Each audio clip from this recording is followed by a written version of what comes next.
A sua Bíblia na primeira carta de João, no capítulo 5. Nós vamos ler, queridos irmãos, dos versículos 6 a 9. Primeira carta do apóstolo João, capítulo 5. Nós vamos ler do versículo 6 ao versículo 9. 1 João, capítulo 5, do 6 ao 9. A palavra do Senhor na primeira carta de João, capítulo 5, de 6 a 9, diz assim: Este é aquele que veio por meio de água e sangue, Jesus Cristo. Ele não veio somente com a água, mas com a água e com o sangue.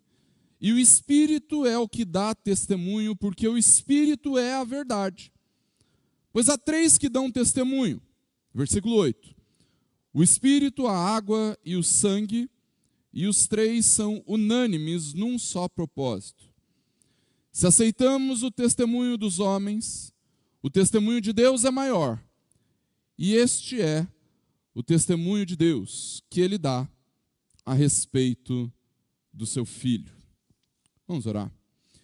Deus, em nome de Jesus, Pai, nós te louvamos pela Tua palavra e agradecemos a Deus porque o Senhor a inspirou, o Senhor levantou homens piedosos, santos, para escrevê-la, e nós clamamos para que o Senhor fale conosco através da Tua palavra. Deus, ministra na nossa vida com graça, que nós sejamos impactados e saiamos daqui transformados pela Tua palavra pregada e pela operação do Teu Espírito em nós. Age, Deus, com graça, é o que nós te pedimos em nome de Jesus. Amém. Benjamin Franklin, um dos maiores líderes e inventores americanos, e talvez você não o conheça de nome, mas com certeza você que está muito bem financeiramente, já deve pelo menos ter tido Benjamin Franklin nas suas mãos. Porque é o rosto de Benjamin Franklin que está impresso na nota de $100. Né? Hoje em dia está cada vez mais difícil de ter um Benjamin Franklin nas mãos, não é verdade? Mas este homem certa vez disse: as únicas certezas da vida são a morte e os impostos. E olha que ele nem morava no Brasil. Dizia ele que todas as circunstâncias da vida, todas as coisas da vida são passageiras e circunstanciais, com exceção da morte e dos impostos. As únicas certezas da vida são a morte e os impostos. No entanto, queridos, é lógico que nós temos muitas outras certezas a respeito de muitas outras coisas da vida. Alguém que tenha estudado alguma ciência, alguém que tenha praticado com bastante experiência algum ofício, alguém que tenha presenciado algum fato, pode ter certeza a respeito dessas coisas. Mas isso não é a única coisa que nós temos certeza, não é verdade?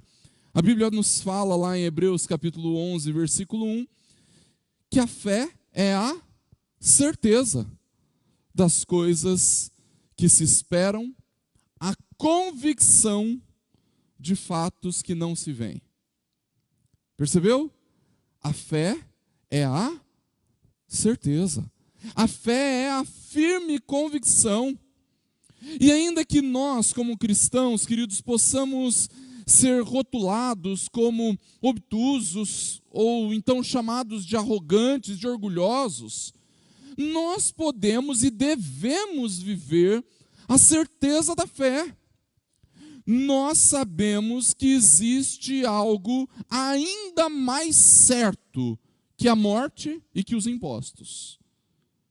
Jesus Cristo é o Filho de Deus, o nosso Salvador e Senhor. E se nós, queridos, queremos viver os fundamentos da vida cristã, que é o tema da nossa série na primeira carta de João, Então, irmãos, nós precisamos saber que aquilo que nós cremos e vivemos é a verdade. Mas entenda, isto que nós cremos não é a verdade simplesmente porque nós estamos dizendo que é a verdade. Nós cremos e vivemos a verdade porque nós cremos e vivemos o testemunho que Deus dá a respeito do seu Filho. Não fomos nós que inventamos estas coisas, não fomos nós que inventamos a doutrina a respeito de Jesus, não foram os seres humanos que inventaram Jesus, não foram pescadores da Galileia que inventaram as histórias ou os fatos a respeito de Jesus. Não. Aquilo que nós cremos, queridos, é a revelação de Deus, é o testemunho a respeito do Filho que o próprio Deus nos dá. Na passagem anterior, dos versículos 1 a 5 de 1 João, queridos, nós vimos que o apóstolo nos ensinou a respeito daquilo que é mais fundamental na vida cristã, o amor, a obediência, e nós terminamos falando a respeito do fundamento da fé. O versículo 5 afirma claramente que aqueles que creem em Jesus são nascidos de Deus e venceram o mundo. Somente aqueles que creem em Jesus como Cristo, o Filho de Deus, são nascidos de Deus e vencem o mundo. Mas como nós podemos ter certeza que nós não corremos o risco de sermos enganados? Como nós podemos ter certeza de que Jesus é Deus? Como nós podemos ter certeza de que Jesus pode ser o nosso Salvador? A resposta é: crendo naquilo que Deus diz a respeito de Jesus. Crendo no testemunho que Deus dá a respeito do seu Filho. Crendo naquilo que Deus diz na sua palavra a respeito de quem é Jesus. E se nós queremos ter alguma certeza, queridos, além da morte e dos impostos, então nós precisamos crer que Jesus é Deus, o Cristo que veio para nos salvar. E para nos dar essa certeza, queridos, Deus nos dá dois tipos de testemunho, um que é exterior e o outro que é interior. Por isso, em primeiro lugar, nós precisamos saber: Jesus é Deus. E existe um testemunho exterior a respeito da sua divindade. João nos diz assim, na primeira parte do versículo 6, este é aquele que veio por meio de água e sangue, Jesus Cristo. Ele não veio somente com a água, mas com a água e com o sangue. Queridos, Deus nos providencia um testemunho para vivermos e crermos na verdade a respeito de Jesus, um testemunho externo, um testemunho exterior, um testemunho objetivo que o nosso entendimento pode captar, que nós podemos compreender, que nós podemos entender. E o testemunho que Deus apresenta a respeito de Jesus é a água e o sangue. Existe muita controvérsia e quase não tem consenso a respeito do que o apóstolo João quer dizer com essa questão de água e sangue nesse texto, queridos. Agostinho, por exemplo, disse que é uma referência ao momento da crucificação, quando o soldado com uma lança rasga a lateral de Cristo, e dali o texto bíblico diz que jorram água e sangue. Lutero, por exemplo, interpretou que nesse texto a água e o sangue significam o batismo dos crentes e a Santa Ceia que nós participamos, ou seja, os sacramentos instituídos pelo Senhor como meio de graça para sermos fortalecidos na fé. No entanto, queridos, essas duas interpretações têm diversos pontos muito controversos, bastante imprecisos, e que muito provavelmente não era a isso que João fazia referência. A melhor interpretação, queridos, que nós encontramos e que concorda com o contexto em que o texto está, é que água e sangue são referências ao batismo de Jesus e à sua morte na cruz do Calvário. E essa interpretação é coerente, irmãos, porque na época do apóstolo João existia um falso mestre chamado Cerinto que defendia... Gente, essas coisas a gente estuda em história.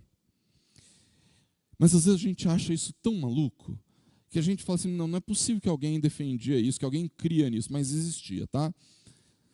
Um tal de Cerinto, ele dizia que o homem Jesus nasceu naturalmente de José e Maria, mas então que no batismo uma entidade celestial, divina, chamado Cristo, tomou posse desse homem chamado Jesus. E então, no momento da morte deste homem Jesus, essa entidade celestial chamada Cristo abandonou Jesus na cruz e, consequentemente, abandonou Jesus no momento da sua morte. Esse engano, irmãos, não é apenas um erro qualquer. Na verdade, crer em algo assim arrebenta com os alicerces da fé cristã e nos tira qualquer possibilidade de salvação. No entanto, queridos, a Bíblia é clara em afirmar que Jesus nasceu Deus. Ele não se tornou Deus depois, ele não se tornou divino depois, mas Jesus é o Verbo que se fez carne, o Filho de Deus, o Cristo. Ele não se tornou Deus em algum momento da sua vida, mas ele nasceu Deus, ele não recebeu posteriormente a sua divindade, não. Jesus nasceu como Deus vivo, o Verbo encarnado, e sendo Deus, mesmo na morte, a sua divindade não teria como abandoná-lo. O que João quer nos dizer, queridos, é que no momento do batismo, a água, Jesus era Deus. E não podia deixar de ser Deus. A divindade não poderia abandoná-lo na morte de cruz. Ser Deus é parte da essência, da natureza de quem Jesus é. Jesus era Deus no batismo, Jesus era Deus na crucificação, e Jesus permanece sendo Deus hoje e será Deus eternamente. Ele é o mesmo ontem, hoje e para sempre. E a forma como Deus Pai tem de nos testificar isso exteriormente, queridos, é através da água no batismo e do sangue na sua morte. Sabe por quê? Você lembra o que Deus diz a respeito de Jesus no seu batismo? Este é o meu Filho amado, em quem eu tenho todo prazer, em quem eu me comprazo. Aquilo que Deus testemunha a respeito de Jesus no batismo nos faz saber, queridos, que nós cremos na verdade. Mas nós também sabemos, queridos, que o Pai não ficou inativo vendo Jesus morrer, vendo Jesus derramar o seu sangue precioso. O sacrifício perfeito de Jesus, irmãos, foi agradável a Deus. O Pai, o justo juiz do universo, aceitou a vida de obediência de Cristo, aprovou a justiça de Jesus, e é exatamente por isso, queridos, que Deus ressuscitou Jesus. Deus ressuscitou o seu Filho dentre os mortos. Perceba, queridos, tanto no batismo quanto na morte de Jesus, Deus estava dando testemunho a respeito de Jesus. Deus estava dando testemunho do seu Filho. Queridos, nós podemos ter certeza que cremos na verdade. O Pai testemunha a respeito do Filho através da água e do sangue, um testemunho exterior, um testemunho objetivo, um testemunho que nós temos a capacidade de compreender, um testemunho que qualquer um pode perceber. Jesus é Deus. Mas você pode estar pensando, pastor, tudo bem, mas aqueles que não creem, não aceitam esse testemunho. O batismo de Jesus, a morte de Jesus, essas coisas não significam nada para aqueles que não creem. É verdade. Mas lembre-se que João não estava escrevendo para aqueles que não creem. Ele estava escrevendo para as suas ovelhas. Ele estava escrevendo para os seus filhinhos. João estava escrevendo para aqueles que, pela fé, venceram o mundo. E aqueles que creem, queridos, além do testemunho exterior, Deus dá, em segundo lugar, um outro testemunho afirmando: Jesus é Deus. Um testemunho interior. João nos diz, no fim do versículo 6, o Espírito é o que dá testemunho, porque o Espírito é a verdade. Queridos, todos nós sabemos que é o Espírito Santo de Deus que abre os nossos olhos espirituais para vermos e crermos naquilo que Jesus fez. É o Espírito que confirma no coração dos crentes a verdade de que Jesus Cristo é Deus. E o testemunho do Espírito, queridos, é confiável porque ele é o Espírito da verdade. Nós podemos crer tranquilamente no testemunho interno do Espírito, porque ele é a verdade. O testemunho do Espírito é seguro, porque ele não pode mentir. É por isso, queridos, que o batismo e a morte de Cristo não significam nada para aqueles que não creem, porque eles não possuem o testemunho interno do Espírito, que nos mostra quem Jesus é e o que ele realizou em nosso favor. A única forma de conhecermos e percebermos o poder de Cristo é porque o Espírito nos dá certeza de quem Jesus é e do que Jesus fez por nós. É verdade, queridos, que em tempos de crise, em tempos de lutas, nós temos a tendência de deixarmos o nosso coração endurecer e nós acabamos ficando um tanto quanto incrédulos, na verdade, céticos. No entanto, irmãos, Deus nos dá do seu Espírito para que em todo tempo Ele nos dê uma firmeza, uma segurança na fé, uma convicção em Cristo. Essa estabilidade plena e real de confiança, queridos, é produzida pelo testemunho interior do Espírito em nós, irmãos.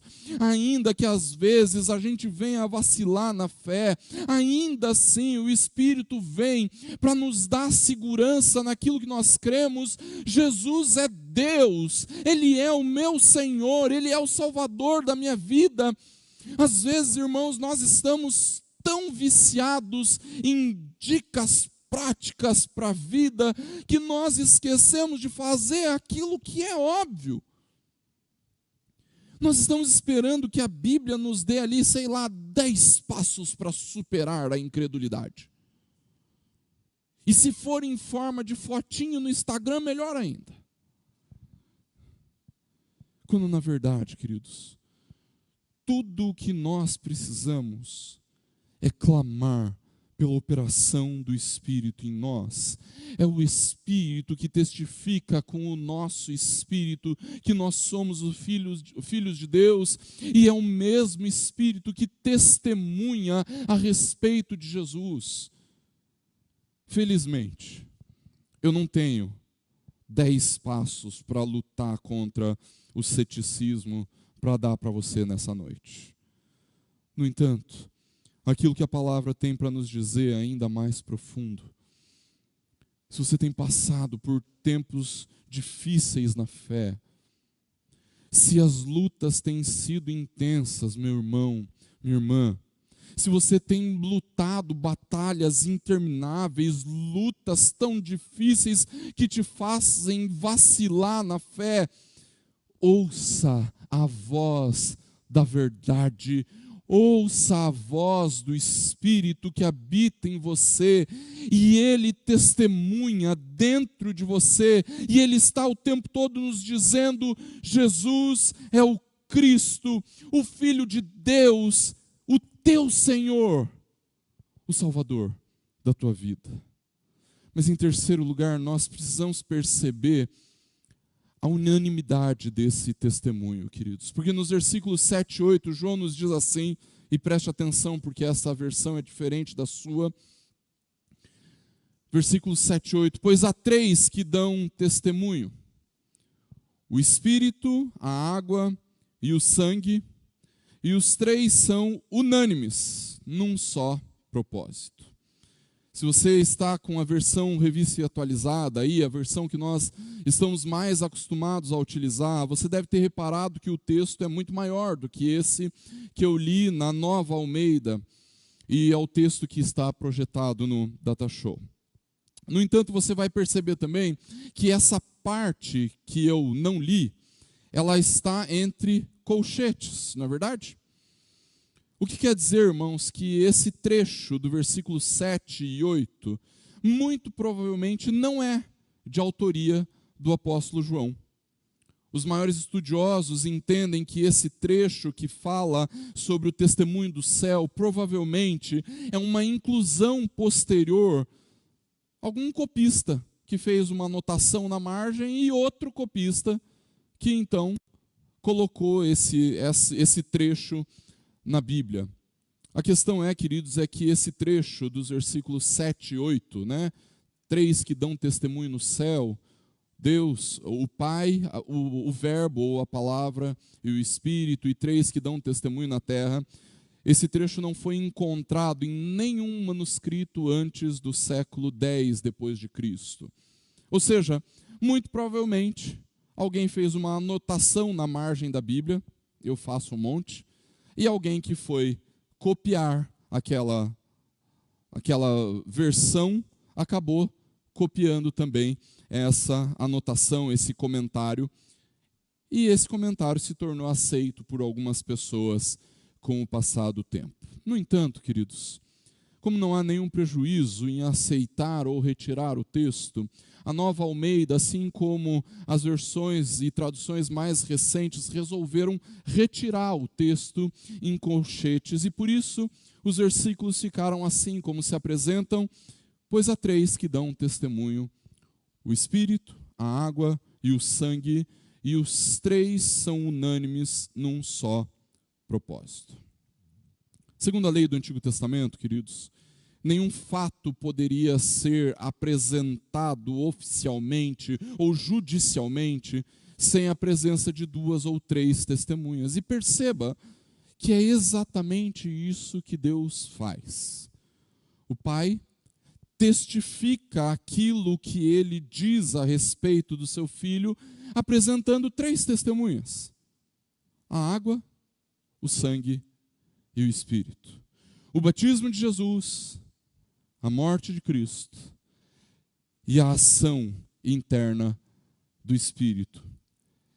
E esses três testemunhos, essas três testemunhas, são unânimes naquilo que dizem. Elas dizem a mesma coisa: Jesus é Deus. Cada uma confirma o testemunho da outra. Jesus é o Cristo, o Filho de Deus, o nosso Salvador. E diante disso, queridos, em quarto lugar, essas três testemunhas, elas mostram o supremo valor do testemunho de Deus Pai, onde Ele diz: Jesus é Deus. João vai nos dizer assim no versículo 9: se nós aceitamos o testemunho dos homens, o testemunho de Deus é maior. E esse é o testemunho de Deus que Ele dá a respeito do seu Filho. O argumento de João, queridos, é perfeitamente lógico. Se alguém viesse nos contar um caos, daqueles bem diferentes, estranhos, nós ficaríamos desconfiados, a gente olharia assim meio enviesado, com a sobrancelha franzida, demonstrando a nossa incredulidade, não é verdade?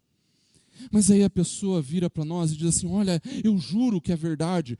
Pergunta para o fulano, para o ciclano e para o beltrano. Eles estavam lá. Eles vão confirmar que isso que eu estou contando é verdade. De vez em quando as crianças chegam em casa, queridos, contando umas histórias assim que aconteceram na escola. Eu e a Mei, a gente se olha. Essa história está estranha. Tem alguma coisa errada nessa história aí. E a Ana, que já percebe a nossa incredulidade, ela já logo se antecipa: pai, é verdade. Pode olhar na agenda. O que João está nos dizendo, queridos, nesse versículo, é que nós acreditamos nos causos mais absurdos. E nós acreditamos em histórias extremamente verídicas, desde que, para isso, se apresente 2 ou 3 testemunhas, não é verdade? Se fulano e beltrano confirmarem, se tiver na agenda da escola, então nós vamos acreditar. Não é isso que a gente faz quando nós procuramos uma segunda opinião médica? Não é isso que nós fazemos quando nós pedimos um segundo orçamento? No entanto, queridos, o testemunho que Deus dá a respeito do seu Filho é ainda maior. Tem um valor supremo, tem um valor sublime. É Deus, o Deus vivo e verdadeiro, Criador de tudo que existe, dizendo que Jesus é o seu Filho unigênito. E até para isso ele invoca a presença de 3 testemunhas. Deus deu testemunho a respeito do seu Filho na história, através do batismo, através da morte, mas Deus também dá testemunho a respeito do seu Filho nos dias de hoje, através do Espírito que habita em nós. Mas veja, queridos, como nós somos limitados. Se qualquer pessoa afirmasse ser pai de outra pessoa, nós simplesmente aceitaríamos o testemunho. Não é verdade? Você quer ver um exemplo? Você já viu foto do Davi, meu sobrinho, nosso sobrinho? Você já viu foto do Davi, neto do pastor Mário? Não? Filho do Mário, filho e da minha irmã Juliana? Gente, se eu sair com o Davi na rua e disser que ele é meu filho, todo mundo acredita. Todo mundo acredita. Mas quando Deus diz que Jesus é o seu Filho unigênito, o Verbo encarnado, o Salvador do mundo, Deus apresenta 3 testemunhas, e mesmo assim, muitos continuam duvidando.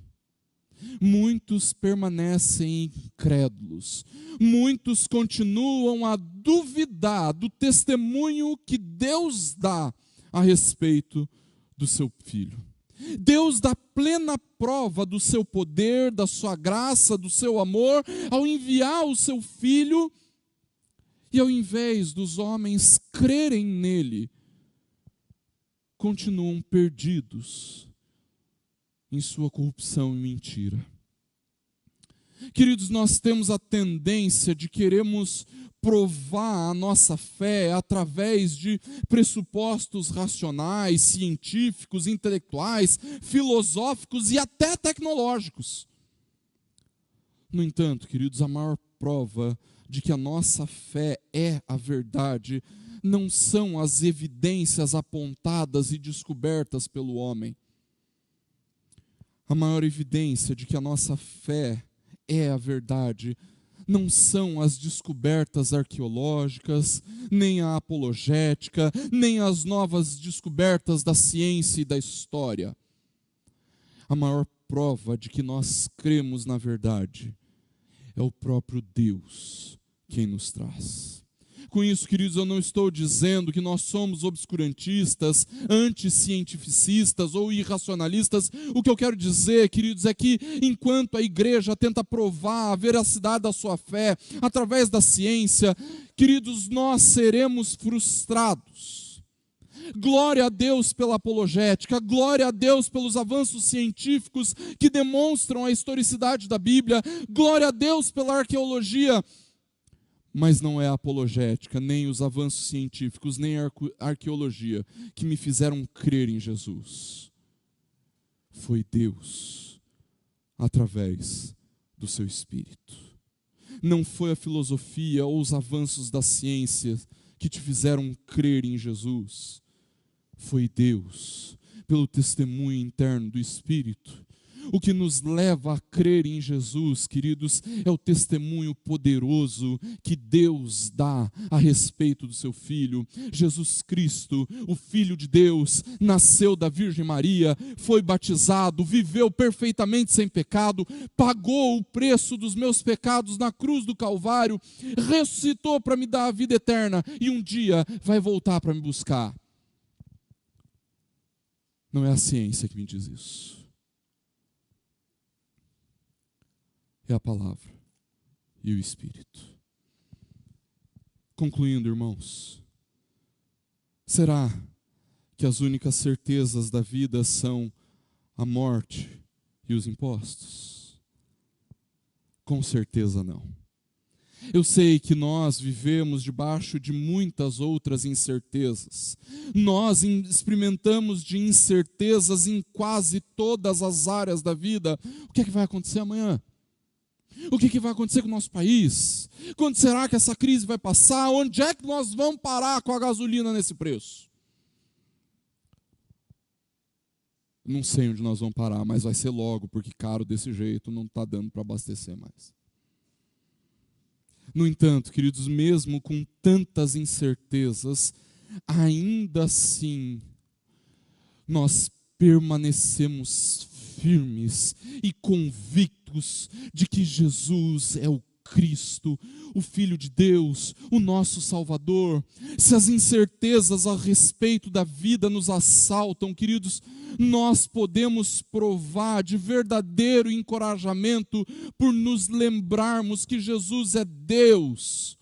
E nós podemos crer nisso, queridos, porque essa verdade não foi inventada por homens, essa verdade não foi criada por seres humanos, o próprio Deus testemunha essa verdade. Jesus é o Filho de Deus, o nosso Salvador. Não crer em Jesus, queridos, não deve levar apenas ao lamento. Ah, puxa vida, tal pessoa não crê em Jesus, mas não tem problema, ela é uma boa pessoa.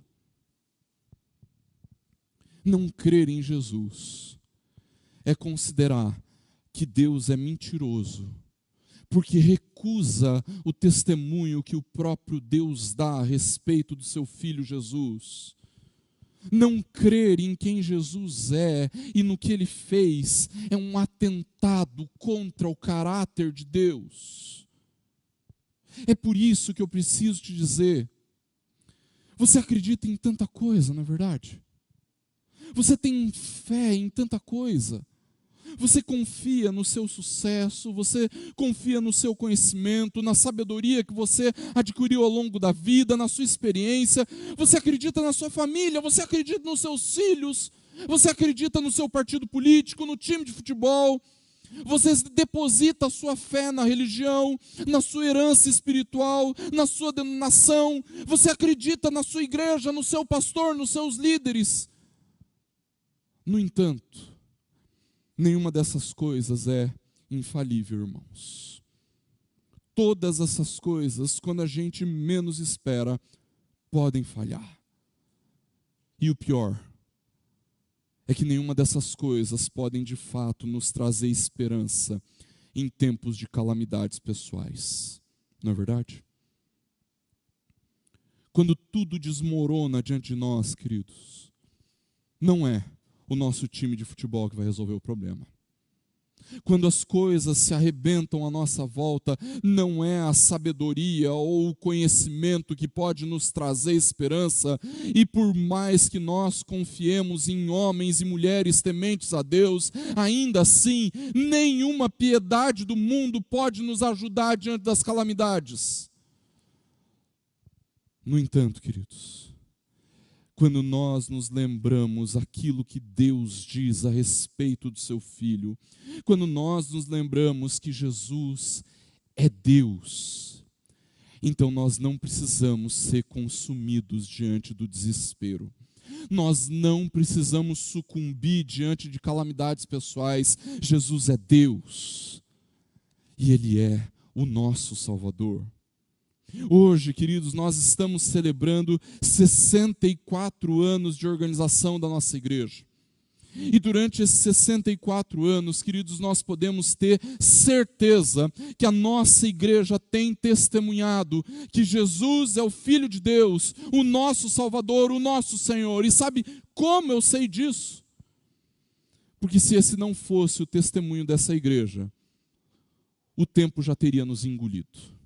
Pela manhã o pastor Lucas nos lembrou que nós louvamos a Deus por todos aqueles que despenderam os seus recursos, aqueles que se esforçaram, homens e mulheres que empregaram todas as suas energias e vigor aqui na nossa igreja nos últimos 64 anos. Louvado seja o Senhor por homens e mulheres tão valorosos. No entanto, queridos, é o Senhor quem edifica a sua igreja. A igreja de Cristo, queridos, é edificada pelo testemunho de que Jesus é Deus. E esse é o testemunho que de fato sustenta a igreja. Esse é o testemunho que tem sustentado a igreja de Cristo por mais de 2000 anos. Esse é o testemunho que sustenta a vida de irmãos e irmãs que são perseguidos até a morte, simplesmente porque creem nesse testemunho. Esse é o testemunho que sustenta a igreja presbiteriana do Tarumã. É por isso que você não pode dar mais um passo sequer na sua vida sem crer no testemunho que Deus dá a respeito do seu Filho. Você precisa crer que Jesus é o Filho de Deus, o Salvador. Arrependa-se dos seus pecados e creia que Jesus é o Cristo, o Salvador do mundo. E se você já crê nessas verdades, se você já recebeu Jesus como Senhor e Salvador da sua vida, então você precisa ser alimentado por essa verdade. O Espírito, a água e o sangue precisam fortalecer a sua fé, te ajudando a lutar contra qualquer resquício de incredulidade que tem sobrado dentro de você. É no testemunho que Deus dá a respeito do seu Filho, queridos, que nós encontramos forças para batalhar contra o ceticismo, para lutar contra o nosso desânimo, para lutar contra a nossa falta de firmeza na fé. Por isso, quando essas coisas assaltarem o seu coração, pregue essa verdade para o seu coração, pregue essa verdade para a sua mente. O próprio Deus testemunha a respeito do seu Filho. Jesus é Deus, o Cristo, o meu Salvador e o meu Senhor. E que assim o Senhor nos abençoe. Feche seus olhos, abaixe sua cabeça.